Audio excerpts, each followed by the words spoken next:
طيب إن الحمد لله نحمده ونستعينه ونستغفره ونعوذ بالله من شرور أنفسنا ومن سيئات أعمالنا من يهده الله فلا مضل له ومن يضلل فلا هادي له وأشهد أن لا إله إلا الله وحده لا شريك له وأشهد أن محمدا عبده ورسوله يا أيها الذين آمنوا اتقوا الله حق تقاته ولا تموتن إلا وأنتم مسلمون يا أيها الناس اتقوا ربكم الذي خلقكم من نفس واحدة وخلق منها زوجها وبث منهما رجالا كثيرا ونساء واتقوا الله الذي تساءلون به والأرحام إن الله كان عليكم رقيبا يا أيها الذين آمنوا اتقوا الله وقولوا قولا سديدا يصلح لكم أعمالكم ويغفر لكم ذنوبكم وما يطع الله ورسوله فقد فاز فوزا عظيما أما بعد يا عباد الله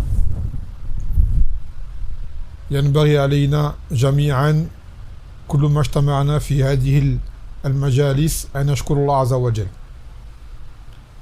فكثيرا ما ننسى مثل هذه النعم والاجتماع لله في مجالس فيها يذكر اسم الله عز وجل. Donc comme à chaque occasion qui se présente où des frères se réunissent pour se rappeler d'Allah Azza wa Jal, on se doit de le remercier en abondance dans ces assemblées où on évoque son nom, on se rappelle notre religion. Comme قال النبي صلى الله عليه وسلم الدنيا معلونة وملعونة إلا عالم ومتعلم وذكر الله. Que cette dunya, ce bas monde, est maudit dans son entièreté, hormis un savant ou un apprenant ou les zikr d'Allah subhanahu wa ta'ala. Donc les meilleures choses à faire en ce bas monde, c'est ce zikr par lequel s'apaisent les cœurs.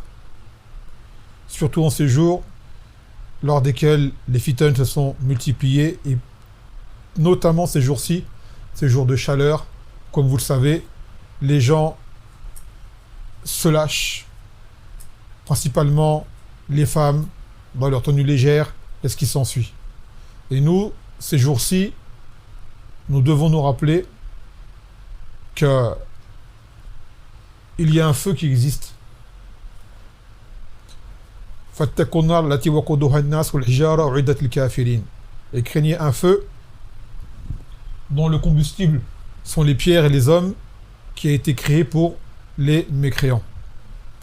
Il a dit Nabi sallallahu alayhi wa sallam Inna shad matajidu min al-har min fayh al-jahannam, que ce que vous trouvez comme plus dure chaleur, cela fait partie d'une partie de l'enfer. Cette chaleur que l'on trouve, c'est une partie de l'enfer.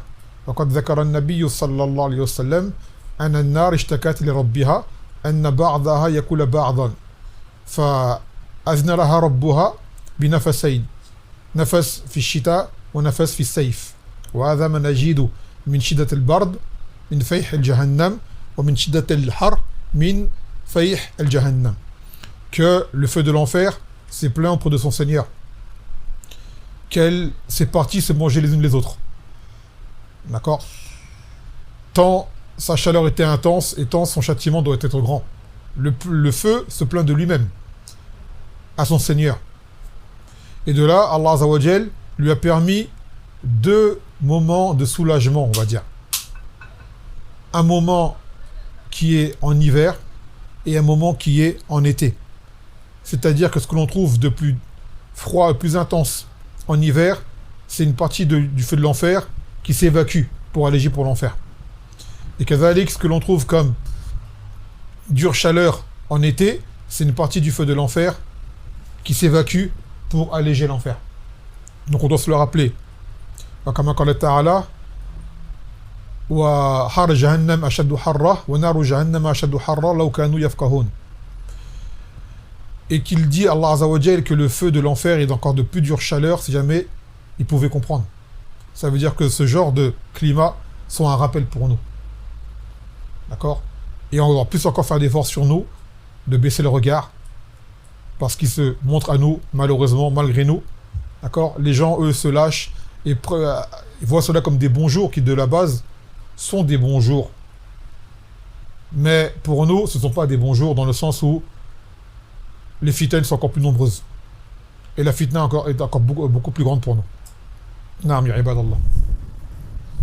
On aurait voulu, Inch'Allah, aujourd'hui également se faire un rappel autour d'un hadith de Abu Sa'id al-Khudri radiyallahu anhu. D'abord parce que beaucoup de gens se plaignent, là on parle de musulmans, de ne pas trouver de saveur dans le al-iman. Ça veut dire, les gens se savent croyants, bismillah ta'ala, mais cette foi, ils ne la savourent pas concrètement. Ils ne sentent pas d'elle une vraie saveur. Voire même certains, wali'adhu billah, sans pour autant renier leur religion, mais voient leur religion comme un fardeau, à devoir tout le temps se justifier, à devoir tout le temps se cacher, à devoir toujours trouver une alternative à ce qui s'ensuit. Donc cela te fait perdre la saveur de la foi.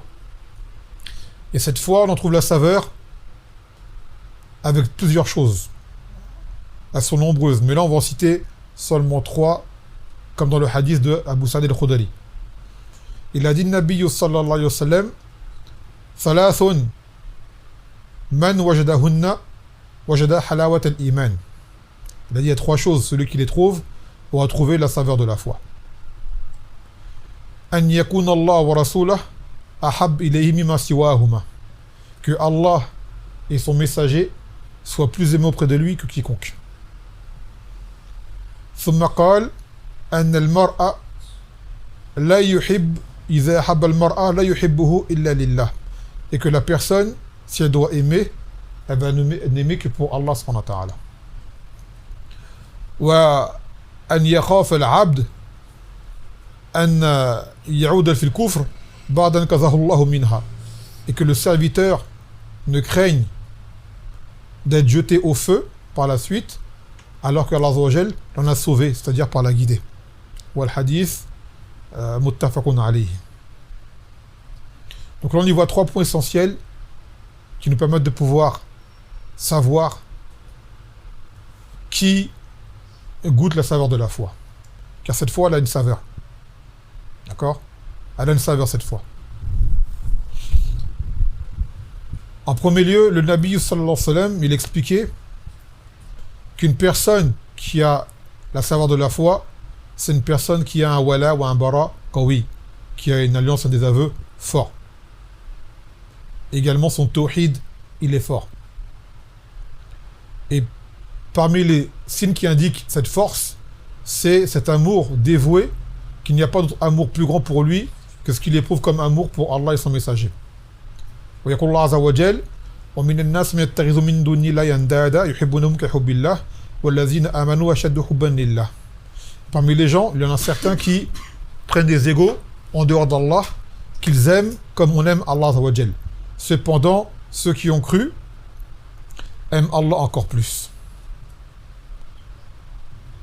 Donc le croyant se doit d'aimer Allah subhanahu wa ta'ala. D'ailleurs, à la base de l'ibada, huwa ghayat al-hubb, al-mahabba.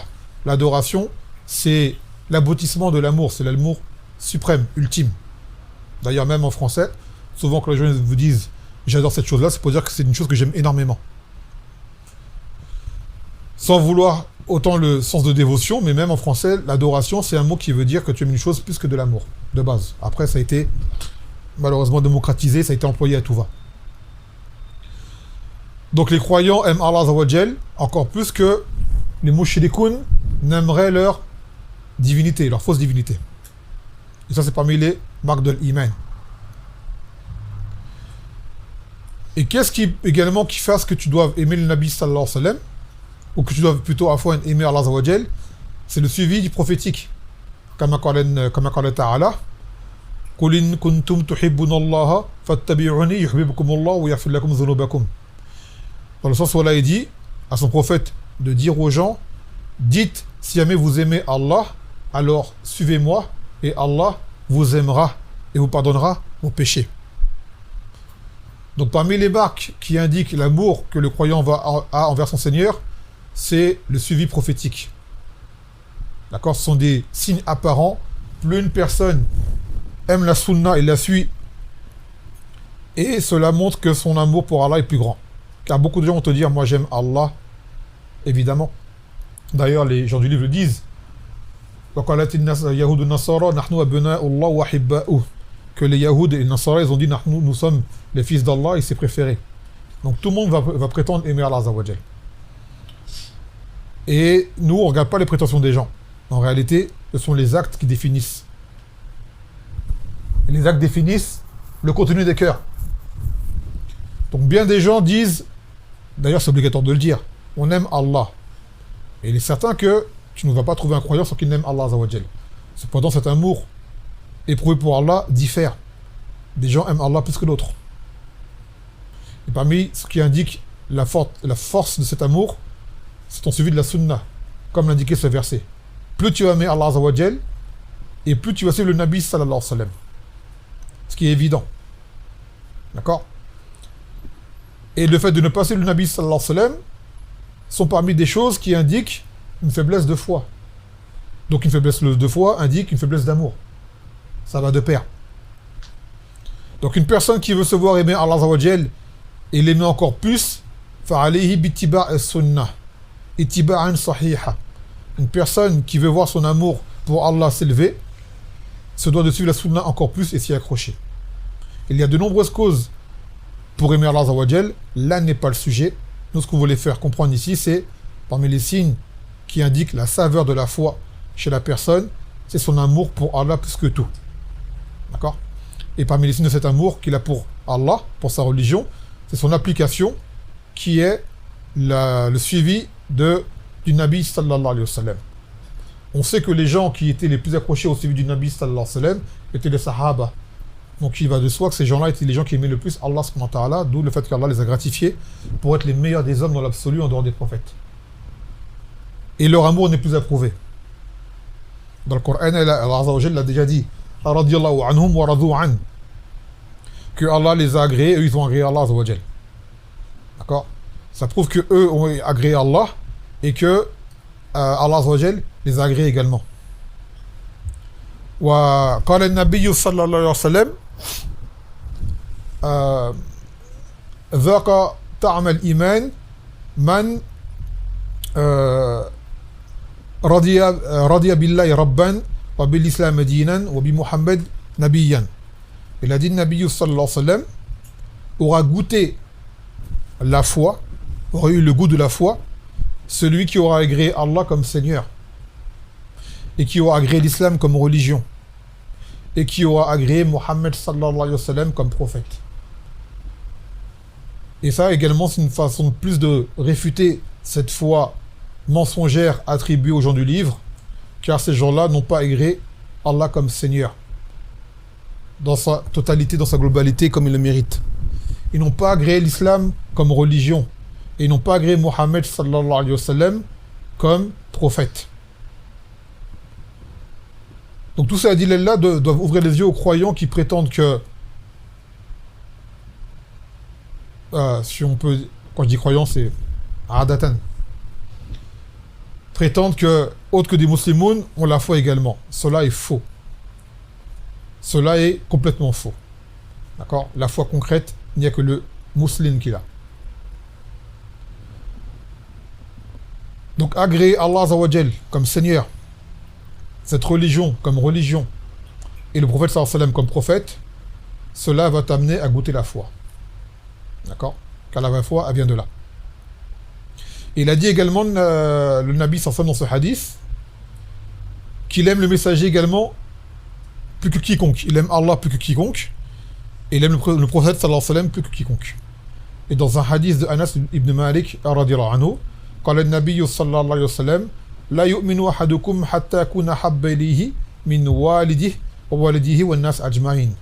Que aucun d'entre vous n'aura cru véritablement tant que je n'aurai pas été plus aimé auprès de lui que son père, que son fils et que tous les gens réunis. Et là c'est une foi complète. D'accord? C'est une foi parfaite. Celui qui a la foi complète et parfaite aimera le prophète sallallahu alayhi wa sallam plus que tout. Plus que ses propres parents. Plus que ses propres enfants. Car aujourd'hui, on voit comment on agit, comment on est notre religion, ce n'est pas le cas. Au détriment de l'application de l'islam, du suivi prophétique, on désobéit par amour pour nos proches, pour nos épouses. D'accord? Et pour des biens de ce bas monde, malheureusement. Donc là, on a un indicateur. Qui aura goûté la saveur de la foi, qui n'aura pas goûté concrètement. On ne dit pas que les gens ne l'ont pas goûté, mais ce n'est pas la saveur qui est indiquée, qui est voulue dans ce hadith. D'accord? Ce n'est pas ça qui est voulu dans ce hadith-là. Ta foi ne sera complète que lorsque le Nabi sallallahu alayhi wa sallam sera plus aimé auprès de toi que quiconque. Et le Nabi sallallahu alayhi wa sallam, sachez que on ne l'aime pas pour lui-même. On l'aime pour Allah azza wa jal. Il n'y a rien que l'on aime pour lui-même. Tout ce qu'on aime, c'est pour Allah subhanahu wa ta'ala. Le seul que l'on aime pour lui-même, c'est Allah subhanahu wa ta'ala. D'accord? Le seul que l'on aime pour lui-même, li dhatihi, ou Allah, comme les ulama, les savants l'ont expliqué, le seul que l'on aime que pour lui-même, pour son essence, c'est Allah. Même le prophète, on l'aime pourquoi? Car c'est Allah qui l'a envoyé. De base. Les sahaba, pourquoi on les aime? Parce que ils ont suivi le Nabi sallallahu alayhi wa sallam et que Allah a fait leurs éloges et que ces gens-là étaient un exemple pour nous. Donc on les aime pourquoi? Pour Allah. Pourquoi on aime nos imams et les salafs? Pour Allah azza wa jal. Pourquoi entre frères on s'aime? C'est pour Allah azza wa jal. Al-mahabba fillah, comme cela va venir dans la partie du hadith. Et parmi les marques d'amour du Nabi sallallahu alayhi wa sallam, lui obéir. D'accord? C'est lui obéir. Et appliquer la religion comme il l'a enseigné. Et l'appliquer du mieux possible comme lui-même l'a appliqué. Sans quoi, celui qui désobéit à Allah et son messager, il s'expose à un châtiment très douloureux. Et on l'a dit dans le Khubat al-Hajjah, celui qui obéit à Allah et son messager a certes réussi une victoire éclatante. Non. Dans l'autre partie du hadith, il dit Anna yuhibbu al-mar'u la yuhibbu illa fillah, que la personne, parmi les deuxièmes points à avoir qui te permettent d'avoir la saveur de la foi, c'est que quand tu aimes quelqu'un, comme on vient de le dire précédemment, tu ne l'aimes que pour Allah. D'accord? Tu ne l'aimes que pour Allah. C'est-à-dire que tu aimes ceux que Allah il aime. Et tu dois détester ceux que Allah déteste. Car Allah n'aime pas tout le monde. Il y a des gens que Allah azza wa jal déteste. Inna Allah yuhibbu at-tawwabin wa yuhibbu al-mutatahhirin. Que Allah aime ceux qui se repentent et aime ceux qui se purifient. Inna Allah la yuhibbu kull khawanin kafur. Que Allah n'aime pas tout traître, ingrat ou mécréant. Inna Allah la yuhibbu al-kafirin. Et que Allah n'aime pas les kuffars. Donc tu ne peux te dire aimer en Allah et avoir de l'amour pour les kuffars. En dehors, bien sûr, d'une forme d'amour qui est un amour naturel pour tes proches. D'accord? Pour tes proches, tes parents, s'ils sont des kuffars. Et on demande à Allah de tous les guider. Pour la famille, ça pourrait être nos frères, nos sœurs, et ainsi de suite. Ou même la personne qui serait, parmi ceux qui seraient mariés à une kitabiyat. Parmi les croyants, car, yarahmakallah, épouser une femme des gens du livre, une vraie, c'est une chose permise. Et ce mariage va sûrement aboutir à un amour, mais qui sera un amour naturel. D'accord? Cependant, ce ne sera pas un amour religieux.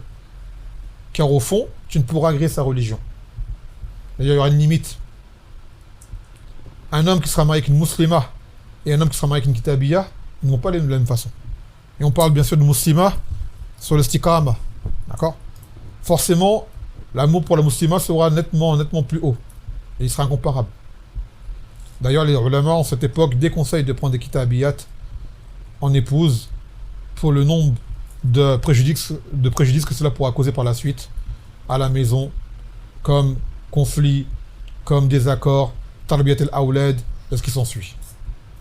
D'ailleurs, Omar ibn Khattab, radiyallahu anhu, dans son califat, n'avait, je ne sais pas si c'était une interdiction catégorique, mais ne laissait pas les croyances avec les kitabiyat, par peur que les croyantes ne se retrouvent toutes seules.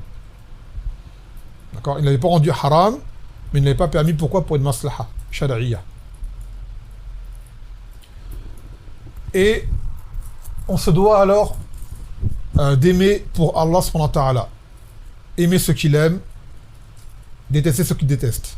Donc on doit aimer.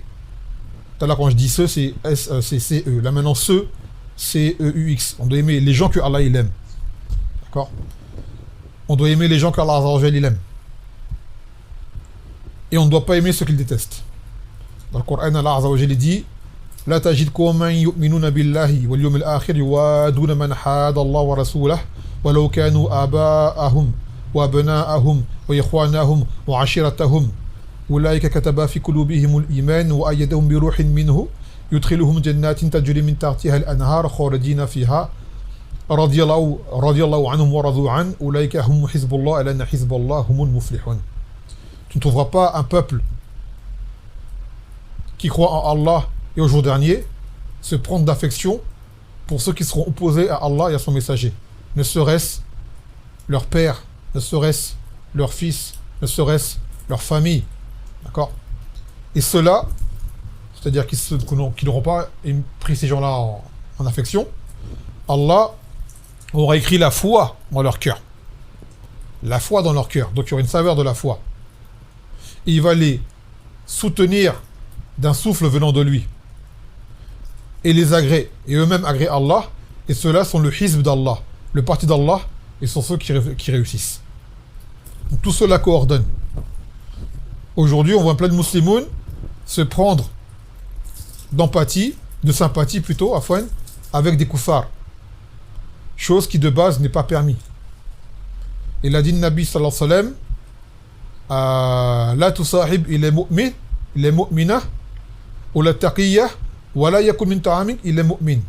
Ne fréquente qu'une personne qui est pieuse et ne mange de ta nourriture qu'un croyant. De base. Maintenant, ça veut dire que tu peux inviter des fois un kafir, mais pourquoi tu l'invites? Pour la da'wa. Ou alors parce qu'il y a une maslaha, il y a un intérêt.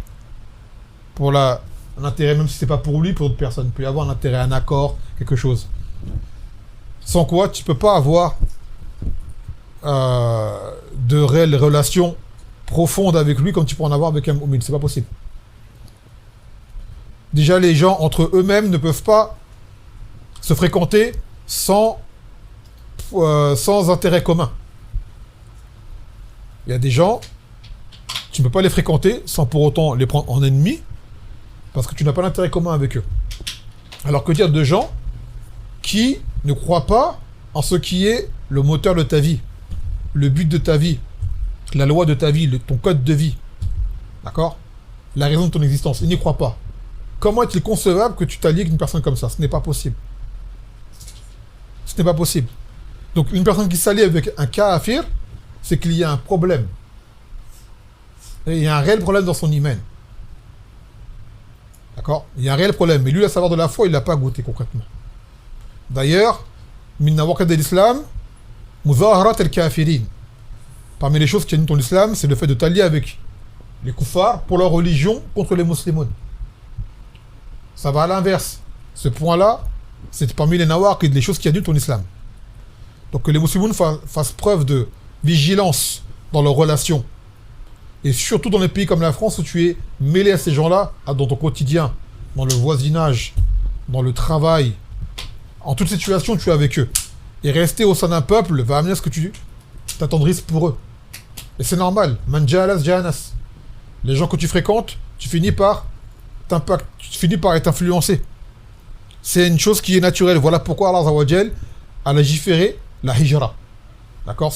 Le fait de délaisser les pays de Koufr pour aller vers les pays d'islam. Il y a plein de raisons, parmi elles celle-ci, pour ne pas que tu commences à t'imprégner d'un mode de vie qui n'est pas le tien avec des gens qui ne sont pas censés être tes alliés. De ne pas vivre avec eux. D'accord? La hijra, elle a points positifs et plein de raisons d'être, et parmi eux, afin, ceci. Pour ne pas que tu commences à t'allier avec des gens qui ne méritent pas cela. Aujourd'hui, par exemple, vous le voyez, en ces jours-ci, ce jour de Coupe du Monde, où on voit un engouement autour d'un ballon, d'un pays, d'un drapeau, d'un maillot, des gens qui aiment des gens qu'Allah déteste. Pour du football, pour un sport. Par un mot, pour des gens qui ne servent à rien. Et je ne cesse de le dire, les footballeurs ne servent à rien du tout. D'accord? Un footballeur sur terre ne sert à rien du tout. Tu vois des gens être en extase. On l'a vu il n'y a pas longtemps, lorsque le PSG a gagné. Vous avez vu ce qui s'est passé comme bazar dans les rues, et de la part des musulmans. Et j'avais écouté une personne, c'était un kafir qui parlait. Wanyama Makal, quelle belle parole qu'il avait dit. Il a dit, j'ai jamais compris ces gens qui sont heureux, qui crient pour une chose qui ne leur apporte rien. Il dit, c'est lui qui a gagné, c'est pas toi. C'est lui qui va sauver la coupe, c'est pas toi. C'est lui qui va recevoir un gros chèque, c'est pas toi. D'accord? C'est lui qui est mis en avant, c'est pas toi. Et tu cries plus fort que lui. Il a dit, j'arrive pas à comprendre ça. Le jour où tu as eu un enfant, t'as pas crié comme ça. Le jour où tu as eu peut-être ton bac, t'as pas crié comme ça. Le jour où tu vas te marier, tu vas pas crier comme ça. Le jour où tu avais une chose qui t'est profitable, tu ne vas pas crier, tu vas pas dans la rue comme ça. Pourquoi tu vas faire ça pour ces gens-là? Et ces gens-là qui n'ont rien à faire de toi. Le footballeur, il en a rien à faire de toi. D'accord? Le footballeur, tu le supportes, il est content, mais quand il rentre chez lui dans ses vestiaires, tu n'existes pas pour lui. Tu es insignifiant pour lui. D'accord? Et les gens sont en extase, pire, t'en as qui cassent tout, qui font ce que vous savez, pour des gens qui n'ont rien à faire de vous, il ne va pas donner un centime de ce qu'il a gagné. D'accord? Et même si parmi eux il y a des musulmans, parmi les joueurs, il faut que les gens soient véridiques. Tu ne l'aimes pas pour l'islam, tu l'aimes pour le football.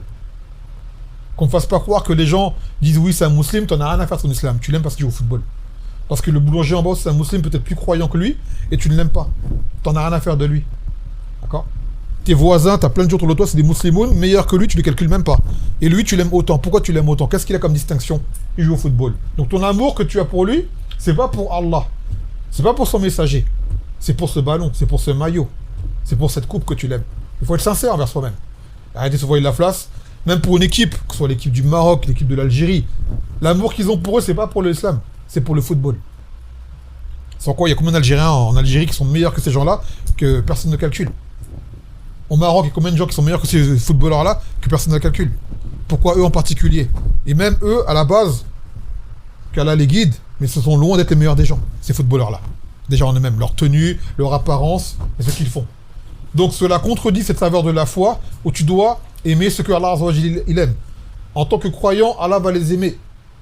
Certes, mais l'amour qu'Allah va t'amener à avoir, c'est pour que les gens qui sont parmi les plus pieux. D'accord? Et les footballeurs ne sont pas les gens les plus pieux. Ils font leurs actes entre eux et Allah, ils doivent forcément faire des bonnes actions, mais ce qui laisse apparaître en apparent et non juste sur l'apparent, ce n'est pas de l'obéissance. D'accord? Ce n'est pas de l'obéissance. Ce qui se passe dans leur foyer, ça ne nous regarde pas. Nous, on parle de ce qui nous est mis en évidence. Et ça, on peut se permettre de le juger. Et le footballeur, ce qui donne en apparence, ce n'est pas une obéissance, mais le contraire. D'accord? Donc, à ce moment-là, quand tu vois les gens comment ils sont, d'accord, l'intérêt qu'ils portent à ce genre d'événements, on ne voit pas autant d'engouement pour leur religion. Voire même des salawats sont repoussés. D'accord? L'heure de la salat, elle est repoussée. On a vu, par exemple, ces jours-ci, vous savez qu'avec la difficulté des horaires des salawats, on a le Isha qui est très tard, on a le Fajr qui est très tôt. Et beaucoup de gens courent après des fatawas pour leur permettre de joindre entre le Ma'rib et le Isha. C'est une mis'ala, il y a un khilaf dedans. D'accord? La vie le plus plausible, le plus prudent, c'est la salawat à leur temps. Et tu vas les voir vouloir, parmi eux, pas tous, mais beaucoup, des fatawas disant que la nuit elle est courte, le matin je me lève, j'ai du mal. Mais t'en as combien qui se lèvent la nuit pour regarder un match de football? Là, il n'y a pas de salawat à rejoindre, là, il n'y a pas de travail le lendemain. Tu vois? Et ils savent se lever pour regarder un match qui a, je sais pas quelle heure, 3h du matin, 2h du matin. Alors qu'à cette heure-là, tu pourrais faire une action qui est meilleure pour toi. On sait que c'est dur. Les gens n'arrivent pas à trouver la force de faire Qiyam al-Layl en hiver où les nuits sont longues, mais ils arrivent à se lever à veiller la nuit pour regarder un match de football. Donc on va demander, est-ce que là c'est une marque d'amour forte que Allah et son messager sont plus aimés auprès de lui que quiconque? Non. On va dire, tes actes prouvent que ton intérêt est plus fort pour le football ou pour telle et telle chose que pour Allah et son messager. Ne te voile pas la face, au moins reconnais-le, et en faisant cela, déjà reconnaître, c'est une première marque de vouloir, marque de réforme, de l'admettre. D'accord? Parce que les gens, quand tu dis ça, ouais, c'est parce que dans mon cœur, tu me connais pas, un tas de justificatifs, et dis-moi, juge les actes en apparent. D'accord? Les actes en apparent, c'est ça que je regarde, moi. C'est tout. Donc, il faut que l'être humain, le croyant, tu verras cela à travers ses fréquentations. Qui est-ce qui a un indice fort qui marque une saveur de la foi? Tu le verras à travers ses fréquentations. Tu le verras à travers ses centres d'intérêt. La religion, le ilm, la ibada. qu'il fréquente que les personnes qui sont de droiture. Même tu vas le voir pour les hommes et les femmes lors du mariage. Par exemple, la sœur va choisir un homme qui va lui apporter profit religieusement parlant, avant de regarder combien il gagne, avant de regarder combien il mesure, avant de regarder combien de sport il fait. Elle va regarder dans sa religion comment il est, car elle sait que la clé de sa réussite, c'est pas le salaire de son époux, c'est le soutien qu'il lui a apporté en religion dans sa maison. Au-delà du salaire, au dehors du confort, elle va voir un homme qui dit: cet homme-là, par sa cause, il va m'aider à tenir un foyer religieusement parlant correct, donc des causes pour aller au Jannah. C'est ça que je veux. Et nous, pareil, lorsque les hommes vont se marier, comme vous le savez, la femme, on l'a choisi pour 4 choses, d'accord? Sa beauté, son rang social, sa richesse. 4e chose, sa religion. Et voilà la chose pour laquelle le Nabi sallallahu alayhi wa sallam nous a encouragé de privilégier la religion de la femme. Et ça, cela s'accorde avec le hadith, que tu aimes quelqu'un, tu l'aimes pour Allah et son messager. Donc tu vas choisir une femme qui te laisse apparaître qu'elle aime Allah et son messager. D'ailleurs, une fois de plus, je répète à chaque fois, grand respect à nos sœurs qui, malgré la chaleur, restent couvertes intégralement. Malgré nous, encore, on est en manche courte, on a le visage découvert, on a les tibias découverts, on respire. Les sœurs, elles ont un djilbab. Ceux qui portent le niqab, c'est pas facile. D'accord? Mais raison de plus pour dire aux sœurs, si t'as pas besoin de sortir, ne sors pas. Raison de plus, reste chez toi. Évite cette chaleur accablante qui ne va pas t'aider avec la tenue que tu portes. Et tu verras que la femme qui s'habille correctement et de sortir, ce comportement est une marque d'amour pour Allah son messager, car cela amène à appliquer la parole d'Allah Azza wa Jal, wa qarna fi buyutikunna. D'accord? Et demeurer dans vos demeures. Quand le Nabi sallallahu alayhi wa sallam, wa buyutuhunna khayrun lahunna, et que leurs maisons sont meilleures pour elles. Donc quand tu vois une femme qui applique cela, tu verras que c'est un indice qu'elle aime la religion et qu'elle va appliquer la religion. D'accord? On va vous dire que ce qui montre le plus qu'une femme qui est la plus visible auprès d'Allah Azza wa Jal, c'est celle qui est le plus visible auprès des créatures. Aujourd'hui, des femmes veulent se montrer en évidence sur les réseaux, parler, monter un tas de choses. On dit c'est pas comme ça. La femme la moins visible, c'est celle peut-être la plus visible pour Allah Azza wa Jal. Car le but de la femme, c'est d'être discrète. D'accord? La femme préférée auprès de l'homme, c'est la femme qui est discrète, qu'on ne voit pas. On n'entend pas parler d'elle. On ne la voit pas. D'accord? Aujourd'hui, c'est tout le contraire. Homme comme femme, tout le monde veut être visible, tout le monde veut être en avant. Et le Nabi sallallahu alayhi wa sallam, il a dit: Inna Allah yuhibbu al-abd al-taqi al-khafi. Que Allah Azza wa Jal, il aime le serviteur qui est pieux et qui est discret. D'accord? Qui est discret. Ça veut dire tu fais ce que tu as à faire, certes, mais tu es discret. Aujourd'hui, on est une époque de visibilité. Avec ces réseaux, tout le monde veut être vu. Tout le monde veut être en avant. Et ça, c'est une fitna azima pour nous et pour notre foi. D'accord? Et pour notre ikhalas, notre sincérité. Donc faire attention à cela. C'est une grande fitna pour nous. وفي الأخير يقول que le abd يخاف أن يعود في الكفر أو يقع في النار بعد أن كفر الله منه. Et que le serviteur également, parmi les choses qui aura goûté la saveur de la foi, celui qui craint de ne retourner en arrière ou de ne tomber dans le feu après que Allah Azza wa Jal l'en est sauvé. C'est-à-dire que Allah Azza wa Jal lui a accordé la guidée alors qu'il était loin. Dans le Coran, Allah Azza wa Jal dit: وَاذْكُرُوا إِذْ كُنْتُمْ أَعْدَاءَ فَأَلَّفَ بَيْنَ قُلُوبِكُمْ فَأَصْبَحْتُمْ بِنِعْمَتِهِ إِخْوَانًا وَكُنْتُمْ عَلَى شَفَا حُفْرَةٍ مِنَ النَّارِ. Et rappelez-vous, lorsque vous étiez encore des ennemis et que Allah Azza wa Jal a allié entre vos cœurs, d'accord, et que vous êtes devenus par son bienfait des frères, alors que vous étiez sur un abîme, aux abords d'un précipice de l'enfer. Ça veut dire qu'on doit se rappeler, nous, comme on était avant l'islam. Ça veut dire, par exemple, nous qui sommes réunis ici, là, Narjoulillah Azza wa Jal, fut un temps, on aurait pu être des ennemis. Pour l'histoire de quartier. Toi, telle cité, l'autre telle cité. Combien de jeunes aujourd'hui se battent pour un quartier, pour un mur? Combien? Ils sont des musulmans. Rix, bagarre, coup de couteau, fusillade, et ainsi de suite. Pourquoi? Histoire de quartier. De telle cité, de telle ville, c'est un ennemi. Pourquoi? De telle ville. Il a fait quoi? Je sais pas, mais je l'aime pas. Pourquoi? Parce que mon grand frère n'aimait pas son grand frère. Et pourquoi? Parce que ça remonte de génération en génération. La cause, on la connaît pas. D'accord? Et t'as des gens, Allah Azza wa Jal, fataha alayhim bil huda wal iman, leur a côté la guidée, la foi, et tu les as vus après avoir été à se taper sur la rue, ils sont côte à côte dans les rangs dans la mosquée. Et même se disent, subhanallah, comme on était égarés auparavant. Combien de frères on entend qui disent, un tel et un tel, avant l'islam, c'était la guerre. Ils seraient vus, c'était la bagarre. Aujourd'hui, tu les vois, ils sont comme ça. Qu'est-ce qu'il y a entre leurs cœurs? C'est Allah subhanahu wa ta'ala. D'accord? Et cette époque-là, que beaucoup ont connue, ou qu'ils ont vu, ils ont été témoins, ou d'autres raisons qui auraient pu amener une rivalité, qui était par exemple le football, comme je disais tout à l'heure. D'accord? Combien de supporters sont bagarrés? Telle équipe contre telle équipe. Bagarre. Pourquoi? Pour un maillot, pour un ballon. Si ce n'est pas du ridicule, je sais pas ce que c'est ça. Et une fois de plus, tu te bats pour des gens qui, eux, jouent, ceux qui sont payés et pas toi. Même cette bagarre, t'as rien à gagner d'aller te bagarrer. Ils sont payés, les hooligans ou les ultras? Rien. Ou peut-être ils ont des privilèges, je ne les connais pas. Quoi qu'il en soit, ils n'ont pas la paye du footballeur. Ils vont se bagarrer pour un ballon. Tu vas te bagarrer pour un quartier. Tu vas te bagarrer pour un drapeau. Tu vas te bagarrer pour un regard. Tu vas te bagarrer pour une femme qui ne t'est pas permise. Et ainsi de suite. Ou alors pour des choses illicites. D'accord? Le narcotrafic. Ou du vol. Ou je ne sais quoi d'autre comme crime. Ou comme délit commis par cette jeunesse qui est mal encadrée malheureusement. Donc tout ça, la personne elle a peur d'y retourner. Après qu'Allah en est sauvé par l'islam. Il voit de quoi elle est sortie. Il voit dans quoi d'autres baignent encore alors qu'il est. Il a peur d'y retourner. D'accord? Et une fois de plus, parmi les choses qui vont le préserver à ne pas y retourner, c'est la hijra. Il s'éloigne de cela. Parmi les plus grandes preuves de cela, le hadith de cet homme qui a tué 100 personnes. D'accord? Une fois qu'il a fait tauba, on lui a dit quoi comme condition? D'accord? Il lui a dit, le alim, il a dit